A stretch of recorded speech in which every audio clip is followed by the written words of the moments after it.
नमस्कार विद्यार्थी मित्रांनो, एक्झाम स्टडी या आपल्या ऑनलाईन आणि ऑफलाईन प्लॅटफॉर्मवर तुमचं सर्वांचं खूप खूप स्वागत आहे। मित्रांनो, आजचा आपला हा जो व्हिडिओ असणार आहे तर तो अतिशय खास असणार आहे। त्याचं कारण काय बरं? तर त्याचं कारण मित्रांनो, तुम्हाला ही जी काही महाराष्ट्र राजपत्रित तांत्रिक सेवा स्पर्धा परीक्षा जी काही होणार आहे, ज्याच्या अंतर्गत Maharashtra engineering service, Maharashtra agricultural service आणि महाराष्ट्र फॉरेस्ट सर्व्हिस या 3 विभागांतर्गत जे काही यांचे पद आहेत, विशेषतः क्लास 1 आणि क्लास 2 गॅजेटेड राजपत्रित पद यांची ही जी काही भरती प्रक्रिया होणार आहे, तर या संदर्भात तुम्हा उमेदवारांना त्या ठिकाणी विद्यार्थ्यांना खूप साऱ्या शंका होत्या। कदाचित हीच अडचण आयोगाच्या देखील लक्षात आलेली असेल आणि आज आयोगानं ही जी काही भरती प्रक्रिया होणार आहे ह्याच्या पूर्व परीक्षेचा फॉर्म भरण्यापासून ते उमेदवारांच्या अंतिम निवडीपर्यंत जे काही टप्पे होणार आहेत, तर त्या सगळ्या टप्प्यांविषयी जी नियमावली असणार आहे, त्याचे निकष कोणते असणार आहेत, पात्रता विषयक अटी कोणत्या असणार आहेत आणि इतर बऱ्याचशा गोष्टी ज्या विद्यार्थ्यांच्या मनामध्ये येऊ शकतात, तर त्या सगळ्या गोष्टींचं शंका निरसन करण्याचा प्रयत्न या दिनांक 14 फेब्रुवारी म्हणजे आजच जे काही त्यांनी 9 पेजेसचं डॉक्युमेंट पब्लिश केलेलं आहे, त्या माध्यमातून त्यांनी त्या सगळ्या शंका त्या ठिकाणी सॉल्व्ह करण्याचा प्रयत्न केलेला आहे। असं असूनही बऱ्याच उमेदवारांचे आणखी देखील आम्हाला फोन येत आहेत की सर, या शब्दाचा या वाक्याचा नेमका अर्थ काय? साहजिकही आहे, संपूर्ण ही जी काही PDF आहे शुद्ध मराठीमधून आहे। कदाचित काही उमेदवारांना मराठी समजण्यामध्ये अडचण येऊ शकते, काही जणांना 9 पानांची ही सगळी PDF वाचण्याचा कंटाळा देखील असू शकतो आणि याच उद्देशानं हे सगळं जे काही आहे तर अतिशय सोप्या आणि साध्या भाषेमध्ये तुमच्यापर्यंत हा क्रक्स पोहोचवण्याचा माझा हा व्हिडिओच्या माध्यमातून एक प्रामाणिक प्रयत्न असेल। तर मित्रांनो, पाहूया नेमकं आयोगानं या माध्यमातून काय काय गोष्टी सांगण्याचा प्रयत्न केलेला आहे। पहिल्यांदा मित्रांनो, हे तर माहितच आहे की या माध्यमातून ही जी काही परीक्षा असणार आहे तर हे पद आहेत राजपत्रित गॅजेटेड पद आहेत, ठीक आहे। तांत्रिक सेवा म्हणजेच टेक्निकल सर्व्हिस साठीचे हे सगळे पद आहेत, क्लास 2 आणि क्लास 1 पद आहेत। आता जो काही संक्षिप्त असा तपशील आहे त्याच्याबद्दल आपण पाहूया। पहिल्यांदा 3 सर्व्हिसेस बद्दल तर मी तुम्हाला सांगितलेलंच आहे, वनसेवा, कृषी सेवा आणि अभियांत्रिकी सेवा। ह्याच्यामध्ये मित्रांनो सगळ्यात पहिल्यांदा महाराष्ट्र वनसेवा जी काही आहे तर याच्यामधल्या पदांचा आपण तपशील पाहूया। जो विभाग आहे तर तो आहे महसूल आणि वन विभाग आणि या विभागांतर्गत किंवा या सेवेअंतर्गत MPSC मार्फत 2 पदांची भरती होणार आहे। पहिलं जे पद आहे तर ते आहे सहाय्यक वन संरक्षक, ह्याला ACF या नावाने देखील ओळखले जातं, असिस्टंट कन्झर्वेटर ऑफ फॉरेस्ट। अतिशय उत्तम असं पद आहे मित्रांनो, गट अ क्लास 1चं पद आहे। आणि जे दुसरं पद आहे जे महाराष्ट्र वनसेवेअंतर्गत फॉरेस्ट सर्व्हिस अंतर्गत त्या ठिकाणी त्याची भरती होणार आहे ते आहे वनक्षेत्रपाल, ह्यालाच इंग्लिशमध्ये रेंज फॉरेस्ट ऑफिसर म्हणजेच RFO नावाने ओळखले जातं, क्लास 2चं पद आहे। मित्रांनो, या ठिकाणी वेतनाविषयी जास्त काही सांगणार नाही, एवढंच सांगतो की खूप छान पद्धतीचं वेतन आहे, ठीक आहे। आता उच्च पदावर जे काही प्रमोशन जे काही होत असतं तर त्याची संधी कशा पद्धतीने असणार आहे, तर साहजिकच सिनियरिटी ज्येष्ठतेनुसार आणि पात्रतेनुसार तर या ठिकाणी हे वरिष्ठ पदांवर ह्याचं प्रमोशन होऊ शकतं। आणि नियुक्तीचं ठिकाण कोणतं असणार आहे तर MPSC मार्फत ही भरती होणार आहे। महाराष्ट्र शासनाच्या महसूल आणि वन विभागाअंतर्गत हे सगळं या ठिकाणी ही भरती असल्यामुळं महाराष्ट्रात कोणत्याही ठिकाणी तुमची नियुक्ती होऊ शकते, म्हणजे ह्याच पदाची नाहीये तर कोणत्याही या 3 पदांची भरती या ठिकाणी कुठेही महाराष्ट्रामध्ये तुमची नियुक्ती होऊ शकते। मित्रांनो, पुढची जी काही सेवा आहे तर ती आहे महाराष्ट्र कृषी सेवा। आता ह्याच्या अंतर्गत कोणकोणते पद आहेत हे एकदा आपण पाहूया। तर मुख्य 3 पद या ठिकाणी आहेत मित्रांनो, त्यापैकी 1 पद हे गट अ प्रकारचं आहे आणि 2 गट ब लेवलचे पद आहेत। तर त्यामध्ये मित्रांनो हा जो विभाग आहे तर तो आहे कृषी, पशुसंवर्धन, दुग्ध व्यवसाय विकास व मत्स्य व्यवसाय विकास, ठीक आहे। म्हणजेच काय तर ॲग्री, ॲनिमल हजबंड्री, ठीक आहे, व्हेटरनरी आणि या ठिकाणी फिशरी हा जो विभाग आहे तर या अंतर्गत कृषी अधिकारी ॲग्री ऑफिसर गट अ लेवलचं पद आहे क्लास 1। त्यानंतर ॲग्री ऑफिसर गट ब आणि ॲग्री ऑफिसर गट ब मध्ये पुन्हा त्यांनी काय केलेले आहेत, 2 कॅटेगरी केलेले आहेत। थोडंसं हे अप्पर लेवलचं आणि हे लोअर लेवलचं आहे। ह्याचं जे वेतन आहे गट ब अप्परचं तर ते S16 कॅटेगरीचं आहे आणि कनिष्ठचं आहे S15 कॅटेगरीचं। जे काही सिनियरिटीनुसार तुम्हाला प्रमोशन भेटायचं ते भेटणारच आहे मित्रांनो. त्याच्यामध्ये तुमची कॅटेगरी कोणती आहे हे देखील एक महत्त्वाचा मुद्दा ठरू शकतो आणि तुमची नियुक्ती महाराष्ट्रामध्ये कोणत्याही ठिकाणी होऊ शकते. त्यानंतर मित्रांनो महाराष्ट्र अभियांत्रिकी सेवा, महाराष्ट्र इंजिनिअरिंग सर्व्हिस, हा जो काय आता विभाग आहे तर तो आहे जलसंपदा विभाग म्हणजे वॉटर कन्झर्वेशन डिपार्टमेंट. या ठिकाणी सार्वजनिक बांधकाम विभाग, पब्लिक वर्क डिपार्टमेंट, तर या ठिकाणी PWD म्हणतात याला, आणि पाणी पुरवठा व स्वच्छता विभाग. आता ह्याच्या अंतर्गत मित्रांनो 3 जे काही इंजिनिअरिंगच्या ब्रँचेस आहेत यांना संधी या ठिकाणी मुख्यतः भेटणार आहे. पहिला आहे सिव्हिल, ठीक आहे, सिव्हिल इंजिनिअरिंगचे म्हणजे स्थापत्य अभियंते जे काही येतं तर ह्यांच्यासाठी साहजिकच पदांची संख्या आणि जे काही वेगवेगळे पद आहेत त्यांची कॅटेगरीनुसार संख्या देखील जास्तच आहे. त्यानंतर इलेक्ट्रिकल इंजिनिअरिंग आणि मेकॅनिकल इंजिनिअरिंग म्हणजेच काय तर विद्युत अभियंते आणि या ठिकाणी यंत्र अभियंते जे काही आहेत यांत्रिकी अभियंते, तर ह्यांना संधी या ठिकाणी भेटणार आहे. तर त्यासाठीच्या ज्या काही अटी किंवा पात्रता विषयक इतर जे काही नियमावली आहे तर ती पाहूया. तर पहिल्यांदा आपण पाहूया स्थापत्य अभियांत्रिकी सिव्हिल इंजिनिअरिंग साठी जे काही पद आहेत तर त्यांच्याविषयी. सहाय्यक कार्यकारी अभियंता, असिस्टंट एक्झिक्युटिव्ह इंजिनियर मित्रांनो, अतिशय सुंदर असं पद आहे, गट म्हणजेच क्लास 1 असं पद आहे. फक्त सिव्हिल इंजिनिअरिंग वाले इलिजिबल आहेत. दुसरं जे पद आहे तर ते देखील क्लास 1 पद आहे, सहाय्यक अभियंता असिस्टंट इंजिनियर. आणि तिसरं जे पद आहे मित्रांनो तर ते मित्रांनो क्लास 2 पद आहे, ते देखील असिस्टंट इंजिनियर. हे असिस्टंट इंजिनियर जे काही आहे तर क्लास 1चं आहे, हे मात्र क्लास 2चं आहे. तिघांचेही जे काही पेमेंट आहे तर ते साहजिकच थोडंसं कमी जास्त असणार आहे, क्लास 1ला जास्त, क्लास 2ला कमी. या ठिकाणी सिनियरिटीनुसार तुम्हाला या ठिकाणी प्रमोशन भेटणार आहे आणि महाराष्ट्रामध्ये कुठेही हे जे काही पद आहेत तर ह्यांची नियुक्ती होऊ शकते. स्थापत्य अभियांत्रिकीमध्ये मित्रांनो आता मृदा आणि जलसंधारण, soil and water conservation department अंतर्गत जे काही पद आहेत ते पाहूया. उपविभागीय जलसंधारण अधिकारी क्लास 1चं पद आहे मित्रांनो. Sub divisional water conservation officer class 1चं पद आहे. आणि या ठिकाणी जलसंधारण अधिकारी, तर हे दोन्ही पद मित्रांनो सिव्हिल इंजिनिअरिंग वाल्यांसाठी येतं, ह्याची तुम्ही या ठिकाणी नोंद घ्या. हे वरचं जे आहे तर ते क्लास 1चं आहे, दुसरं क्लास 2चं आहे. पुन्हा इतर जी काही नियमावली आहे तर ती पूर्वीप्रमाणेच. आता पुढचं जे काही पद आहेत तर ते या ठिकाणी मेकॅनिकल इंजिनिअरिंग वाल्यांसाठी येतं, यांत्रिकी अभियांत्रिकी, ठीक आहे, यंत्र अभियंते. तर मित्रांनो ह्याच्यामध्ये फक्त एकच पद यांना आहे, क्लास 1ची पोस्ट मेकॅनिकल वाल्यांसाठी अवेलेबल नाहीये, ह्याची तुम्ही नोंद घ्या. सहाय्यक अभियंता असिस्टंट इंजिनियर, ठीक आहे, S15 कॅटेगरीचं त्यांना वेतन भेटणार आहे. आणि शेवटचं जे काही आहे तर हे विद्युत अभियंते, ठीक आहे, म्हणजेच इलेक्ट्रिकल इंजिनिअरिंगचे जे काही पद आहेत तर मित्रांनो याच्यामध्येही पुन्हा फक्त क्लास 2चं पद अवेलेबल आहे. म्हणजेच मेकॅनिकल आणि इलेक्ट्रिकल वाल्यांना क्लास 1च्या पोस्ट अवेलेबल नाहीयेत. आणि आणखी एक मित्रांनो ही जाहिरात नाहीये, ही फक्त या ठिकाणी एक नियमावली आहे. एकंदर उमेदवार जे काही आहेत, परीक्षार्थी जे काही आहेत तर त्यांना थोडीशी या पदांविषयी, भरती प्रक्रियेविषयी त्यांच्या ज्या काही शंका येतात तर त्या सगळ्या गोष्टींचं निरसन व्हावं. जाहिरात येणार आहे, ठीक आहे. तर या ठिकाणी मित्रांनो पदांविषयी आपण महत्त्वाची माहिती तर पाहिलेली आहे. त्यानंतर आपण आता एकंदर पुढच्या पेजवर जाऊया. ह्याच्यामध्ये काय काय महत्त्वाची माहिती आहे ती आपण घेऊया. परीक्षेचे टप्पे. आता साहजिकच ही जी परीक्षा आहे तर ही 3 टप्प्यामध्ये होणार आहे. आतापर्यंत जे काही पद सांगितले तिघांची पूर्व परीक्षा असणार आहे, मुख्य परीक्षा असणार आहे आणि मुलाखत असणार आहे. आता इथं पूर्व परीक्षेच्या बाबत एक गोष्ट लक्षात घ्या, ही कदाचित तुम्हाला माहिती असणार आहे. तर पूर्व परीक्षा ही संयुक्त असणार आहे.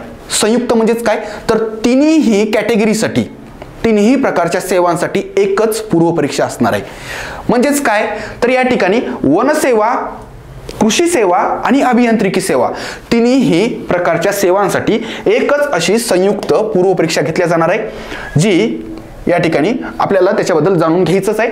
त्यानंतर प्रत्येक संवर्गाची स्वतंत्र मुख्य परीक्षा असणार आहे. मुख्य परीक्षा मात्र या ठिकाणी प्रत्येकाची वेगवेगळी असणार आहे आणि मुलाखत देखील कशी असणार आहे बरं तर स्वतंत्र असणार आहे. यानंतर मित्रांनो दुसरा एक महत्त्वाचा मुद्दा म्हणजे काय तर संयुक्त पूर्व परीक्षेच्या जाहिरातीस अनुसरून जे काही उमेदवार आता अर्ज भरणार आहेत तर त्यांना संबंधित संवर्गाच्या पात्रतेनुसार एक किंवा एकापेक्षा जास्त संवर्गासाठी देखील त्यांनी काय करू शकतात बरं तर ऑप्शन देऊ शकतात. म्हणजे काय तर उदाहरणार्थ एखादा मेकॅनिकल इंजिनिअरिंग झालेला कॅन्डिडेट आहे तर महाराष्ट्र इंजिनिअरिंग सर्व्हिस मधलं जे काही पद आहे त्याच्यासाठी देखील पात्र आहे, जे काही मेकॅनिकल इंजिनियर्ससाठी अवेलेबल आहे क्लास 2चं पद. आणि त्यासोबतच तो फॉरेस्टसाठी देखील म्हणजे त्या ठिकाणी फॉर्म भरू शकतो, म्हणजेच ACF आणि RFO साठी, ॲग्रीसाठी तो फॉर्म भरू शकत नाही. किंवा एखादा ॲग्रीवाला आहे BSc ॲग्री वगैरे झालेला आहे तर तो ॲग्री सर्व्हिससाठी देखील फॉर्म भरू शकतो आणि त्या ठिकाणी जे काही फॉरेस्ट सर्व्हिस आहे त्यासाठी देखील फॉर्म भरू शकतो. म्हणजे एकंदर ज्या काही अटी वगैरे आहेत त्या जर पूर्ण करू शकत असाल तर तुम्ही एक किंवा एकापेक्षा जास्त संवर्गासाठी देखील फॉर्म भरू शकता. दुसरं आहे या ठिकाणी सामायिक पूर्व परीक्षा जी काही होणार आहे तर प्रत्येक पदाकरता स्वतंत्र निकाल जाहीर करण्यात येणार आहे. म्हणजेच उमेदवार जे काही आहेत बसणार आहे तर त्यांची संख्या देखील वेगवेगळी असणार आहे. परीक्षा जरी एकच असणार असली तरी देखील फॉरेस्टसाठीचा निकाल वेगळा, ॲग्रीसाठीचा वेगळा आणि इंजिनिअरिंगसाठीचा वेगळा असणार आहे. आणि ही जी काही निकाल लागणार आहे त्याच्यानुसार मुख्य परीक्षेच्या प्रवेशासाठी पात्र ठरणाऱ्या उमेदवारांची स्वतंत्र मुख्य परीक्षा घेण्यात येणार आहे. ही एक महत्त्वाची गोष्ट आहे ज्याबद्दल मी तुम्हाला पूर्वीच सांगितलंय. पूर्व परीक्षेचे गुण अंतिम निवडीच्या वेळी विचारात घेतले जाणार नाहीत. ही एक महत्त्वाचं आहे. म्हणजेच काय तर पूर्व परीक्षा जी होणार आहे तर ती फक्त चाळणी परीक्षा असणार आहे. तिच्यामधून तुम्ही मेन्सला त्या ठिकाणी पात्र ठरणार आहेत. पण शेवटी जी काही अंतिम यादी ठरणार आहे, अंतिम तुमची जी निवड होणार आहे तर मुख्य परीक्षा आणि इंटरव्ह्यू ह्या दोन्हींचं त्या ठिकाणी ॲडिशन होऊन तुमची फायनल यादी लागणार आहे. आणि पूर्व परीक्षेचे गुण उमेदवारांना कळवले जाणार नाहीत. ही एक महत्त्वाची गोष्ट आहे. जे पास झालेले आहेत त्यांचे फक्त नंबर येणार, बाकीचे जे काही नापास झालेले आहेत त्यांचा तर प्रश्नच नाही. ठीक आहे. त्यानंतर संयुक्त पूर्व परीक्षेसाठी अर्ज सादर करताना दिलेला विकल्प व माहिती अंतिम समजण्यात येईल. उदाहरणार्थ तुमची जन्मतारीख, तुमची कॅटेगरी ह्या सगळ्या ज्या काही गोष्टी येतात किंवा तुमची डिग्री जी काही आहे तर ही फायनल समजण्यात येईल. तुम्ही असं नाही म्हणू शकणार की माझे त्यावेळेस पूर्व परीक्षेचा फॉर्म भरताना ही माहिती चुकलेली आहे आणि आता मुख्य परीक्षेच्या वेळेस मला या पद्धतीने हे एडिट करू द्या, दुरुस्त करू द्या, असं बिलकुल जमणार नाही. त्यानंतर मित्रांनो उत्तरपत्रिकांचे मूल्यांकन हा एक महत्त्वाचा मुद्दा आहे. बऱ्याचशा विद्यार्थ्यांना शंका असते की काही निगेटिव्ह मार्किंग आहे का? तर हो, निगेटिव्ह मार्किंग आहे. किती निगेटिव्ह मार्किंग आहे? एक उत्तर तुमचं जर चुकलं तर 1/4 निगेटिव्ह मार्किंग. ठीक आहे. म्हणजे जेवढे काही गुण आहेत तर त्याच्या 1/4 25% गुण तुमचे वजा करण्यात येतील. असे काही कॅन्डिडेट असू शकतात की एकापेक्षा अधिक सर्कल्सला डार्क करू शकतात. ती कदाचित त्यांची चालाकी त्यांना वाटू शकतं की मी चालाक आहे. पण मित्रांनो असं जर केलं म्हणजेच काय एकापेक्षा अधिक उत्तरे दिलेली असतील तरी देखील तुम्हाला निगेटिव्ह मार्किंगला फेस करावं लागेल. 25% म्हणजेच 1/4 निगेटिव्ह मार्किंग असेल. एखादा प्रश्न समजा सॉल्व्हच केला नाही, मला हे उत्तरच माहिती नाहीये, मी सॉल्व्ह करणार नाही, तर निगेटिव्ह मार्किंग आहे का? तर नाहीये. ठीक आहे. म्हणजे एकंदर तुम्हाला जेवढे प्रश्न येतात तेवढेच सोडवणं त्या ठिकाणी सोयीस्कर आहे. पुढचा एक मुद्दा आहे की एखाद्याला समजा अपूर्णांकात म्हणजेच पॉईंटमध्ये उत्तर त्या ठिकाणी मार्क्स भेटलेले आहेत. उदाहरणार्थ समजा 37.50 किंवा 37.75 तर त्या ठिकाणी राऊंड फिगर वगैरे घेण्यात येणार आहे का? तर नाही, तसं नाहीये. अपूर्णांकात तुमची जर बेरीज आलेली आहे तर ती अपूर्णांकातच गणण्यात येईल. ठीक आहे. पूर्वी थोडंसं राऊंड फिगर वगैरे व्हायचं पण आता मात्र तसा प्रकार नाहीये, ह्याची तुम्ही नोंद घ्या. पात्रता सगळ्यात महत्त्वाचं, विशेषतः वयाविषयक पात्रता. मित्रांनो या ठिकाणी बघा सहाय्यक वन संरक्षक जे काही आहे म्हणजे ACF क्लास 1 तर ह्याच्यासाठी किमान 18 वर्ष तुमचं वय असायला हवं. RFO साठी किमान 21 वर्ष वय असायला हवं. महाराष्ट्र कृषी सेवेसाठी जे काही पद आहेत त्याच्यासाठी 18 वर्ष आणि इंजिनिअरिंग सर्व्हिससाठी 19 वर्ष. म्हणजे इथं कृषी सेवा आणि ACF ह्याच्यासाठी 18 आहे.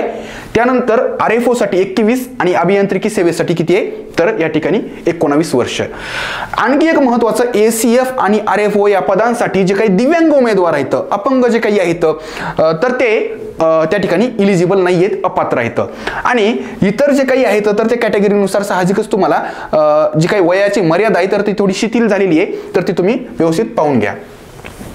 त्यानंतर मित्रांनो पुढचं जे काही महत्त्वाचा मुद्दा आहे इथं आपल्याला बघायचा आहे तर तो आहे अर्हता. कोण फॉर्म भरू शकतो? सगळ्यात जास्त कन्फ्युजन विद्यार्थ्यांना या बाबतीत त्या ठिकाणी येतं. तर इथं आपण थोडंसं बारकाईनं पाहूया. सहाय्यक वन संरक्षक जे काही पद आहे फॉरेस्ट सर्व्हिस अंतर्गत क्लास 1चं पद, ह्याच्यासाठी कोण इलिजिबल आहे हे आपण पहिल्यांदा पाहूया. तर इथं खालील विषयांपैकी कमीत कमी एका विषयाची मान्यता पात्र विद्यापीठाची पदवी, तुमचं जे काही डिग्री झालेली आहे ते विद्यापीठ देखील त्या ठिकाणी मान्यता प्राप्त असायला हवं. बरेचसे बोगस विद्यापीठ देखील असतात, बघून घ्या तुमचं विद्यापीठ कसं आहे. ठीक आहे. तर या ठिकाणी हे जे काही विषय आहेत तर ते विषय तुमच्या डिग्रीमध्ये होते का ह्याचा एकदा किमान एक विषय तरी पाहिजे. वनस्पतीशास्त्र म्हणजेच बॉटनी, रसायनशास्त्र, केमिस्ट्री, वनशास्त्र, फॉरेस्ट्री, भूशास्त्र, जिओलॉजी, गणित म्हणजेच मॅथमॅटिक्स, भौतिकशास्त्र, फिजिक्स, सांख्यिकी, स्टॅटिस्टिक्स, प्राणीशास्त्र म्हणजे झुऑलॉजी, उद्यानविद्या म्हणजेच हॉर्टिकल्चर आणि पशुसंवर्धन किंवा पशुवैद्यकशास्त्र म्हणजेच काहीतरी या ठिकाणी ॲनिमल हजबंड्री किंवा पशुवैद्यकशास्त्र म्हणजेच काहीतरी व्हेटरनरीचे कॅन्डिडेट या ठिकाणी ते इलिजिबल आहेत. किंवा जे काही ॲग्रीवाले आहेत किंवा अभियांत्रिकीवाले, तर हे जरी असतील अभियांत्रिकीवाले तरी ते देखील काय आहेत बरं, तर सहाय्यक वनसंरक्षक म्हणजेच ACF या पदासाठी इलिजिबल आहेत. वनक्षेत्रपाल बद्दल बघूया, म्हणजेच हे क्लास 2 चं पद आहे. तर ह्याच्यामध्ये देखील याच पद्धतीनं आहेत. तर वनस्पतीशास्त्र म्हणजेच या ठिकाणी botany, chemistry, forestry, geology, mathematics, physics, statistics, zoology, horticulture, त्यानंतर ॲग्रिकल्चरल इंजिनिअरिंग, रसायन अभियांत्रिकी म्हणजेच chemical engineering, civil engineering, computer engineering, electrical engineering, electronics engineering, mechanical engineering, computer application, computer science, पर्यावरणीय विज्ञान म्हणजेच एन्व्हायरमेंटल सायन्स, पशुवैद्यकीय विज्ञान, ठीक आहे, ॲनिमल हजबंड्री विषयक, यापैकी कोणत्याही विषयातील जी काही विद्यापीठाची पदवी आहे, विज्ञान शाखेची पदवी, ती जर असेल तर तुम्ही RFO या पदासाठी इलिजिबल आहात. हे जर नसेल तर त्यांनी आणखी एक सांगितलेलं आहे की समजा एखाद्याचं सायन्स नाहीये, पण सायन्स मधून डिग्री झालेली नाहीये, पण त्यानं जर ही पात्रता पूर्ण केली, उदाहरणार्थ इतर शाखेतील गणित विषयासह पदवीधारक असायला हवा तो, आणि त्याची जी काही 12वी झालेली आहे तर ती या ठिकाणी विज्ञान शाखेतील असायला हवं. म्हणजे 11वी 12वी त्याचं सायन्स होतं आणि नंतर तो आर्ट्स मध्ये गेलेला आहे, पण त्याचं त्या ठिकाणी मॅथ होतं, तर तो देखील या ठिकाणी RFO पदासाठी पात्र आहे. तिसरी एक महत्वाची गोष्ट या ठिकाणी आहे मित्रांनो, 8 सप्टेंबर 2021 ला एक जे काही त्यांनी पत्र दिलेलं आहे त्याच्यानुसार, अभिप्रायानुसार खालील जे काही डिग्री धारक आहेत, पदवीधारक आहेत, ते देखील इलिजिबल आहेत. BE किंवा BTech ऑटोमोबाईल इंजिनिअरिंग वाले देखील फॉर्म भरू शकतात RFO साठी, किंवा पॉवरवाले, प्रोडक्शन, मेटलर्जी किंवा metallurgy and material, textile, information technology म्हणजेच IT, इन्स्ट्रुमेंटेशन ब्रँच वाले देखील भरू शकतात. BSc बायोटेक्नॉलॉजी वाले, B.Pharm वाले आणि BTech फूड सायन्स वाले देखील या ठिकाणी RFO पदासाठी इलिजिबल आहेत. ठीक आहे, तर एकंदर आणखी काही कन्फ्युजन असेल तर तुम्ही आम्हाला संपर्क साधू शकता.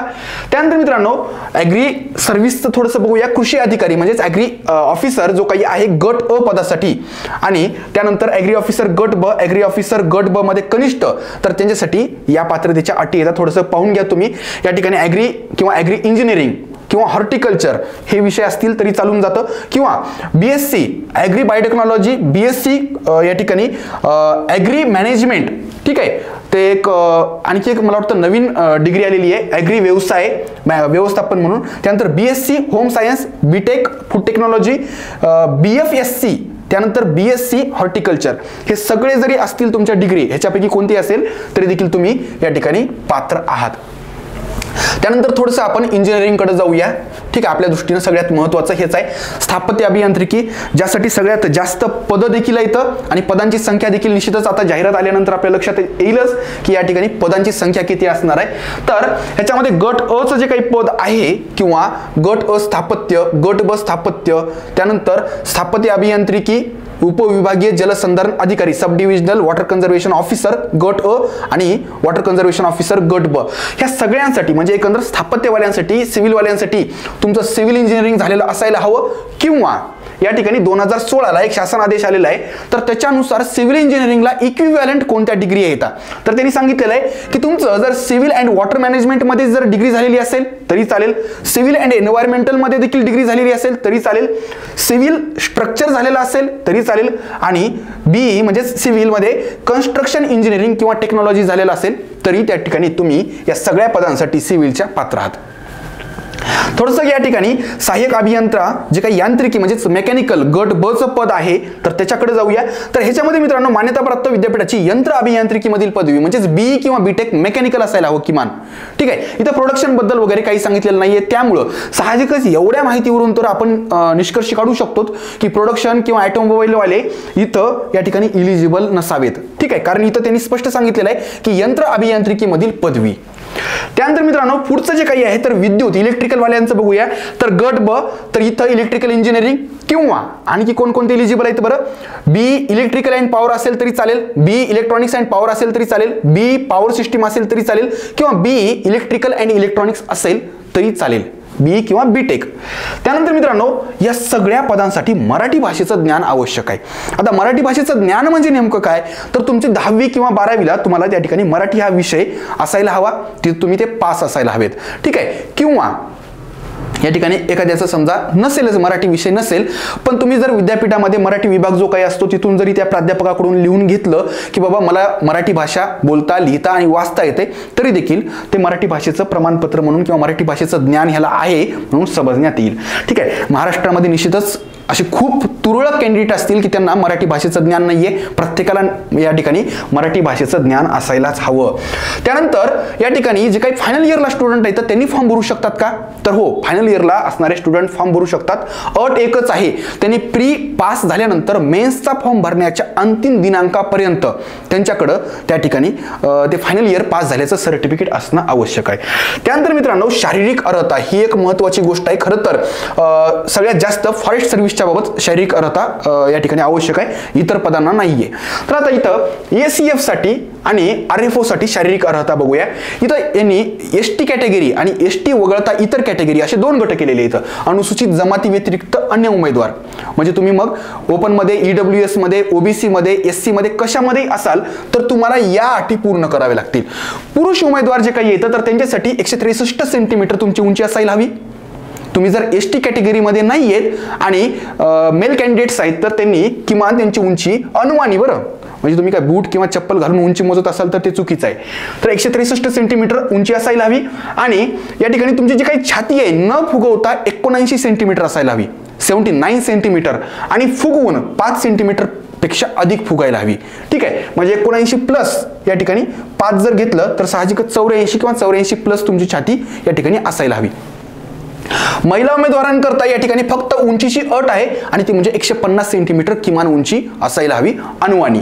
ठीक आहे, आता ST कॅटेगरीचे जे काही कॅन्डिडेट्स आहेत तर त्याच्यामध्ये जे काही पुरुष उमेदवार आहेत तर त्यांना उंचीची अट थोडीशी कमी आहे, 152.5 सेंटीमीटर अनुमानी उंची असायला हवी.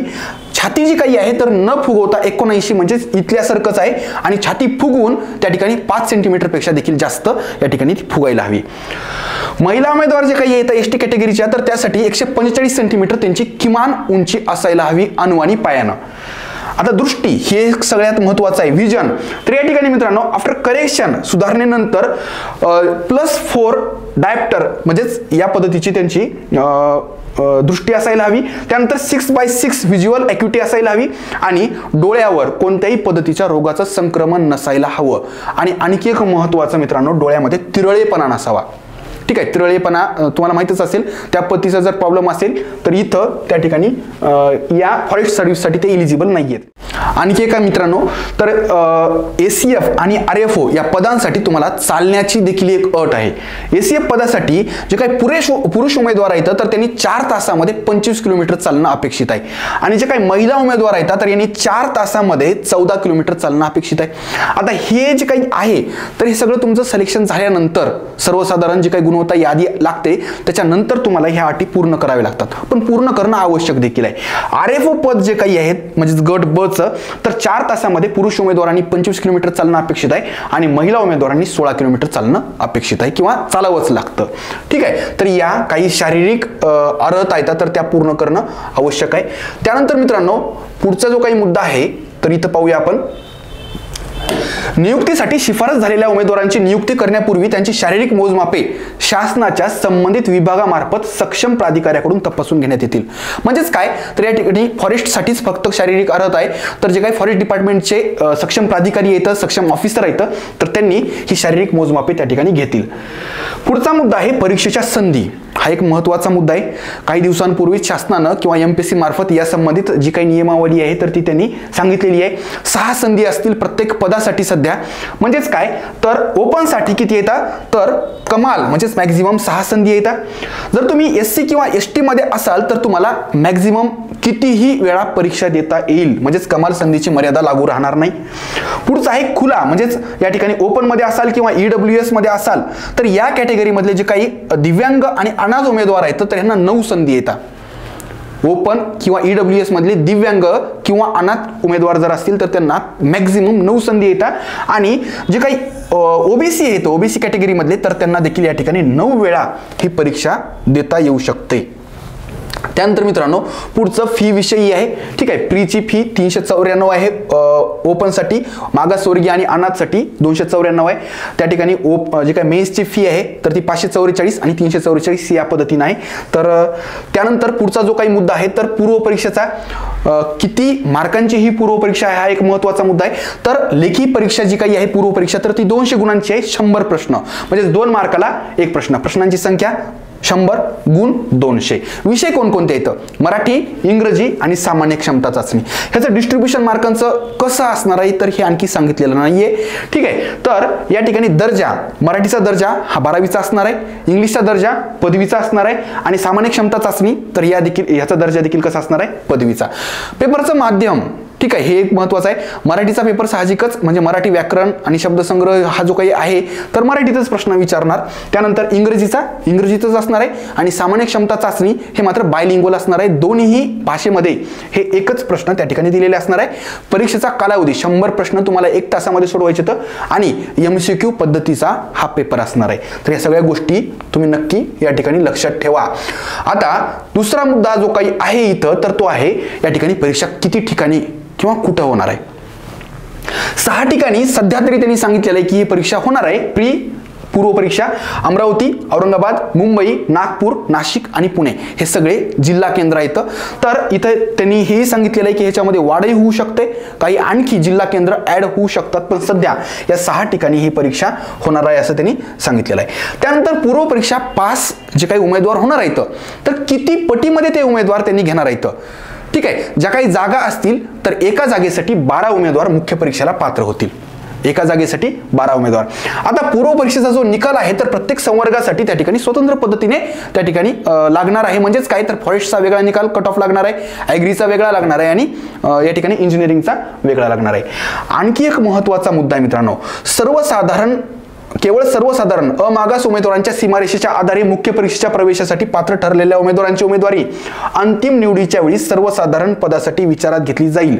म्हणजेच काहीतरी एखादा समजा कास्ट मधला उमेदवार आहे पण त्यानं म्हणजे जी काही संयुक्त पूर्व परीक्षा आहे ती समजा ओपनच्या कट ऑफ मधून जर तो पास झाला तर त्यानं शेवटी मेन्स किंवा अंतिम जे काही ते आहे तर तो ओपन मधून देखील त्या ठिकाणी सिलेक्शनसाठी पात्र असेल.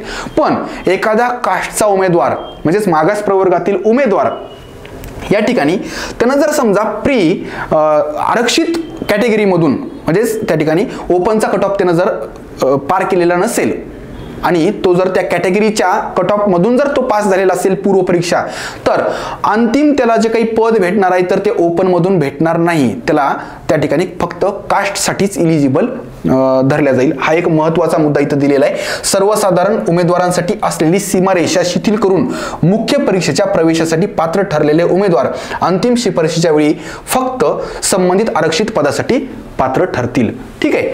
त्यानंतर मित्रांनो पुढचा एक महत्त्वाचा मुद्दा आहे मुख्य परीक्षेबद्दल.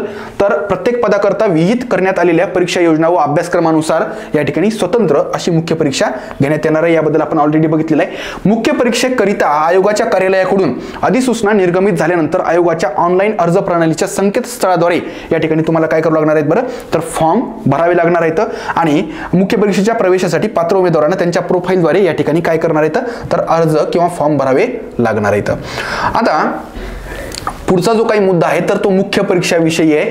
तर मुख्य परीक्षा जी काही आहे तर ती 400 गुणांची असणार आहे. कोणत्याही पदासाठी जरी तुम्ही मुख्य परीक्षा देणार असाल तरी 400 गुणांची ही मुख्य परीक्षा असणार आहे. आणि तिसरा जो काही अंतिम टप्पा आहे तो म्हणजे मुलाखत 50 गुणांची असणार आहे. म्हणजे फायनल तुमचं जे सिलेक्शन होणार आहे ना मित्रांनो तर ते 450 गुणांपैकी होणार आहे. मुख्य परीक्षा प्लस मुलाखत. आपण पाहिलं पूर्व परीक्षेच्या गुणांचा या ठिकाणी विचार केला जाणार नाहीये. त्यानंतर आता इथं कोणते पेपर आहेत हे एकदा पाहूया. वनसेवा फॉरेस्ट सर्व्हिससाठी कोणते पद आहेत त्या ठिकाणी पेपर आहेत तर 2 पेपर आहेत. प्रत्येक पेपर 200 गुणांचा असणार आहे, ठीक आहे. तर या ठिकाणी पहिला जो पेपर आहे जनरल स्टडीज आणि दुसरा आहे general science and nature conservation, ठीक आहे. जनरल स्टडीज मध्ये या ठिकाणी GS चे बरेचसे या ठिकाणी विषय अंतर्भूत आहेत. तर प्रश्नांची संख्या 100 असणार आहे, गुण 200. प्रत्येक प्रश्न 2 गुणांसाठी. आणि प्रश्नाचं जे काही माध्यम आहे तर मराठी आणि इंग्रजी. फक्त या एवढ्या पेपरमध्ये मित्रांनो फक्त हे एकच पेपर आहे की ज्यामध्ये मराठी प्लस इंग्रजी असे या ठिकाणी प्रश्न विचारले जाणार आहेत. आणि आता बाकी सगळे जे काही पेपर आहेत ॲग्रीचे आणि इंजिनिअरिंगचे किंवा या ठिकाणी फॉरेस्ट मधला हा दुसरा पेपर हा फक्त इंग्लिशमध्येच असणार आहे. या ठिकाणी 1 तासामध्ये त्या ठिकाणी तुम्हाला 100 प्रश्न सोडवायचे तर MCQ टाईपचे प्रश्न असणार आहेत. दुसरा जो पेपर आहे ज्याच्यामध्ये जनरल सायन्स म्हणजेच काय तर फिजिक्स केमिस्ट्री बायोलॉजी असणार आहे आणि त्यासोबतच नेचर कन्झर्वेशन ह्याच्यामध्ये मग इकॉलॉजी किंवा मग इतर एंटॅमॉलॉजीचं किंवा वीड्स वगैरे असे बरेचसे त्या ठिकाणी घटक अंतर्भूत केलेले आहेत. 100 प्रश्न 200 मार्कांसाठी 1 तासामध्ये तुम्हाला हे MCQ पद्धतीचे प्रश्न सोडवावे लागणार आहेत. पुढचा आहे महाराष्ट्र कृषी सेवा ॲग्री सर्व्हिस, ह्याचे देखील 2 पेपर आहेत.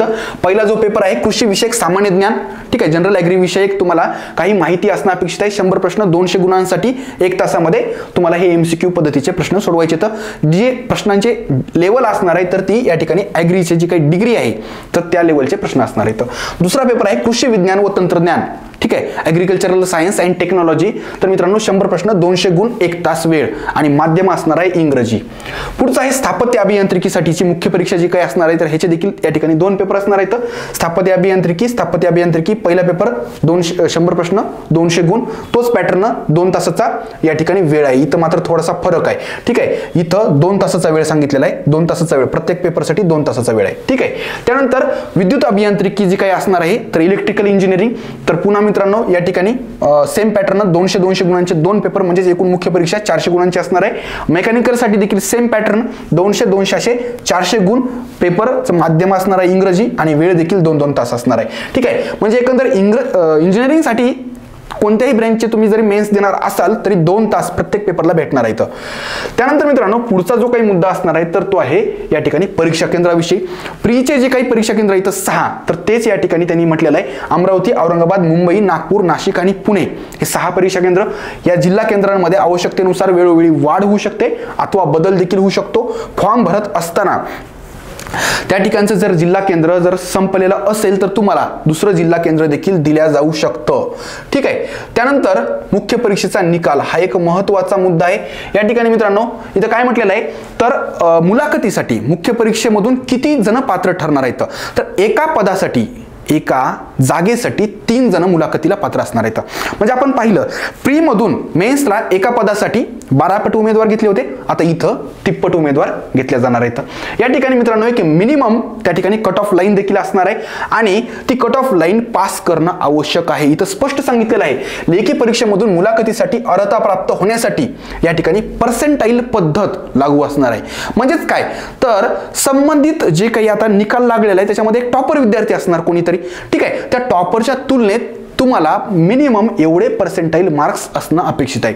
प्रस्तुत परीक्षेमध्ये सर्वाधिक गुण मिळवणाऱ्या उमेदवाराच्या एकूण गुणांच्या तुलनेत सर्वाधिक गुण मिळवणाऱ्या उमेदवाराच्या एकूण गुणांच्या तुलनेत या ठिकाणी किमान शतमत गुण प्राप्त करणारे उमेदवार मुलाखतीच्या पात्रतेकरता विचार करण्यास पात्र असतील. या ठिकाणी मेन्स जर तुम्हाला क्लिअर करायची असेल तर हे तुम्हाला क्रायटेरिया पूर्ण करावं लागेल. तुम्ही जर ओपन मध्ये असाल तर मिनिमम 35 पर्सेंटाईल गुण असणं अपेक्षित आहे टॉपरच्या तुलनेत. मागासवर्गीय असाल तर 30 पर्सेंटाईल, दिव्यांग असाल तर 20 पर्सेंटाईल. त्यानंतर या ठिकाणी अत्युच्च गुणवत्ताधारक पात्र खेळाडू जे काही स्पोर्ट्स पर्सन आहेत तर त्यांना या ठिकाणी 20 आणि अनाथांसाठी 30. तर या पद्धतीच्या अटी येतात. ओपन साठी 35 आहे, एवढं फक्त तुम्ही या ठिकाणी नोंद घ्या. त्यानंतर मुलाखत सगळ्यात महत्त्वाचं जे काही लेखी परीक्षेचा निकाल असणार आहे तर त्याच्यानुसार एकाच 3 या पद्धतीनं पात्र उमेदवारांना मुलाखतीसाठी बोलवण्यात येईल. त्यानंतर अर्जातील दाव्यानुसार मूळ कागदपत्र सादर करणाऱ्या उमेदवारांचीच मुलाखत घेतली जाईल. अतिशय महत्त्वाचा मुद्दा आहे. तुम्ही प्रीचा फॉर्म भरत असताना बऱ्याचशा गोष्टी त्या ठिकाणी भरलेल्या असतात. तुमच्या कास्ट विषयी, तुमच्या डिग्री विषयी आणि इतर बरेचसे जे काही तुम्ही दावे केलेले असू शकतात तर त्या दाव्यांची पडताळणी त्या ठिकाणी मुलाखतीच्या आधी त्या ठिकाणी तुमचं डॉक्युमेंट व्हेरिफिकेशनच्या द्वारे केल्या जाते. त्याच्यामध्ये जर काही गडबड आढळली, महत्त्वाचे काही डॉक्युमेंट्स त्या ठिकाणी जर गहाळ असतील, तुमच्याकडे नसतील तर तुमची मुलाखत घेतली जाणार नाही. विहित कागदपत्रे सादर करू न शकणाऱ्या उमेदवारांची उमेदवारी रद्द करण्यात येईल, त्यांची मुलाखत घेतल्या जाणार नाही. तसेच त्याकरता कोणत्याही पद्धतीची मुदतवाढ दिल्या जाणार नाही. एखादं डॉक्युमेंट माझ्याकडे नाहीये सर, मला 15 दिवस महिनाभरांचा वेळ द्या, महिनाभरानंतर पुन्हा मुलाखत घ्या, असा प्रकार चालणार नाही. म्हणजेच तुम्हाला या ठिकाणी कोणत्याही पद्धतीचं एक्सटेन्शन भेटणार नाही. त्यानंतर पुढचा मुद्दा आहे निकालासंदर्भात. आता ह्याच्यामध्ये सगळं झाल्यानंतर मेन्स प्लस इंटरव्ह्यूच्या दृष्टीनं मेन्स प्लस इंटरव्ह्यूच्या मार्क्सनुसार प्रत्येक संवर्गाकरता सर्वसाधारण गुणवत्ता यादी त्या ठिकाणी डिक्लेअर केल्या जाईल. सर्वसाधारण गुणवत्ता यादी आहे, ह्याच्यामध्ये भविष्यात काय बदल होतील हे तुम्हाला सांगतो मी. यानंतर मित्रांनो, पसंती क्रम. सर्वसाधारण गुणवत्ता यादी डिक्लेअर केल्यानंतर ह्या उमेदवारांना पसंती क्रमासाठी 7 दिवसांची मुदत दिलेली आहे. लक्षात आलं का? म्हणजेच काय तर तुम्हाला एक प्रिफरन्स भरायचा असतो. सर्वसाधारण गुणवत्ता यादी प्रसिद्ध झाल्यानंतर मुलाखतीस उपस्थित सर्व उमेदवारांना संबंधित परीक्षेमधून भरावयाच्या पदांचा पसंती क्रम ऑनलाईन पद्धतीने सादर करणे अनिवार्य आहे. दुसरी गोष्ट एक महत्त्वाची, पसंती क्रम नमूद करण्याची फक्त एकच संधी उमेदवाराला दिलेली असेल. ठीक आहे, ह्याच्यामध्ये पुन्हा त्याच्यामध्ये बदल करण्याची तुम्हाला संधी नाहीये. त्यामुळे प्रिफरन्स भरताना तुम्ही विचारपूर्वक प्रिफरन्स भरणं आवश्यक आहे. ठीक आहे, आता दुसरं तोच मुद्दा की पसंती क्रमामध्ये म्हणजे प्रिफरन्समध्ये तुम्हाला बदल करण्याची सुविधा नाहीये. त्यानंतर एक आयोगानं उत्तम असा एक नवीन मार्ग त्यांनी पत्करलेला आहे, तो म्हणजे ऑप्टिंग आउट ऑप्शन. बऱ्याच वेळेस कसं होतं की ऑलरेडी सिलेक्शन झालेला कॅन्डिडेट असतो कोणत्या तरी दुसऱ्या पदावर आणि मग त्याचं पुन्हा एखाद्या वेळेस सिलेक्शन होण्याची शक्यता असते आणि मग इथं पूर्वी काय व्हायचं, ते पद वाया जायचं, कारण तो दोन्हीपैकी कुठेतरी एकाच ठिकाणी जॉईन होणार आहे, दुसरी पोस्ट त्याची रिकामीच राहणार आहे आणि त्यामुळं मग भरती प्रक्रियेतून बाहेर पडणे म्हणजेच ऑप्टिंग आउट हा पर्याय त्या ठिकाणी त्यांनी उपलब्ध करून दिलेला आहे. हा पर्याय आयोगाच्या ऑनलाईन अर्ज प्रणालीद्वारे उपलब्ध असेल.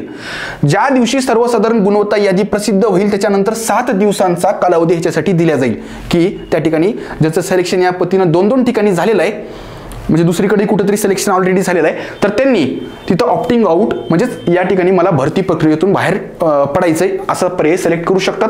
आयोगाच्या ऑनलाईन अर्ज प्रणालीद्वारे उमेदवारांकडून प्राप्त भरती प्रक्रियेतून बाहेर पडणे हा पर्याय लक्षात घेऊन अंतिम शिफारस यादी तयार करण्यात येईल. एकंदर या ठिकाणी खाली काही वेटिंगचे जे काही विद्यार्थी आहेत ते देखील सिलेक्ट होऊ शकतात या पद्धतीमुळे.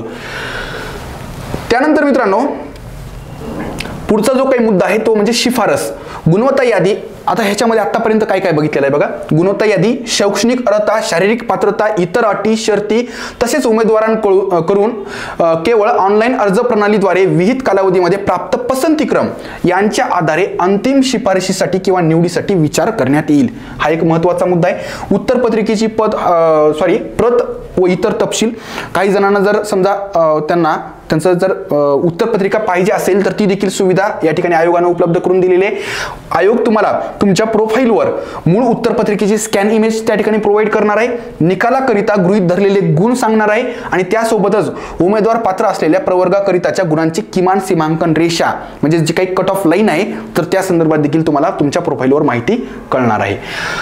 आता इथं सगळ्यात शेवटी त्यांनी काय सांगितलेलं आहे हा एक महत्त्वाचा मुद्दा आहे. हे जे काही त्यांनी सांगितलेलं आहे तर हे उमेदवारांना परीक्षेचे स्वरूप समजण्यास सुलभता व्हावी या हेतून त्यांनी सांगितलेलं आहे. ह्याच्यामध्ये वेळोवेळी काही ना काही बदल देखील होऊ शकतो.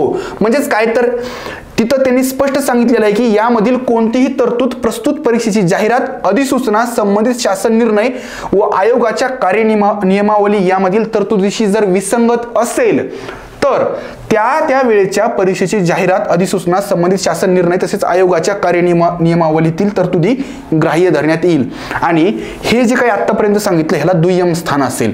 ठीक आहे, म्हणजे एकंदर हे फक्त विद्यार्थ्यांना त्यांच्या जे काही शंका असतात परीक्षेच्या कार्यप्रणालीविषयी त्या शंकांचं बऱ्यापैकी निरसन व्हावं या उद्देशानं त्यांनी ही एक PDF आपल्याला दिलेली आहे. ठीक आहे, तर एकंदर मित्रांनो कमीत कमी वेळेमध्ये ह्या संपूर्ण संयुक्त पूर्व परीक्षेविषयी, मेन्स आणि इंटरव्ह्यू विषयी जास्तीत जास्त माहिती तुम्हाला मी शेअर करण्याचा प्रयत्न केलेला आहे. निश्चितच तुम्हाला ही जर माहिती या ठिकाणी खूप फायद्याची वाटली तर हा जो व्हिडिओ आहे तर त्याला नक्कीच लाईक करा आणि तुमचा अभिप्राय या ठिकाणी कमेंट सेक्शनमध्ये आम्हाला नक्की कळवा.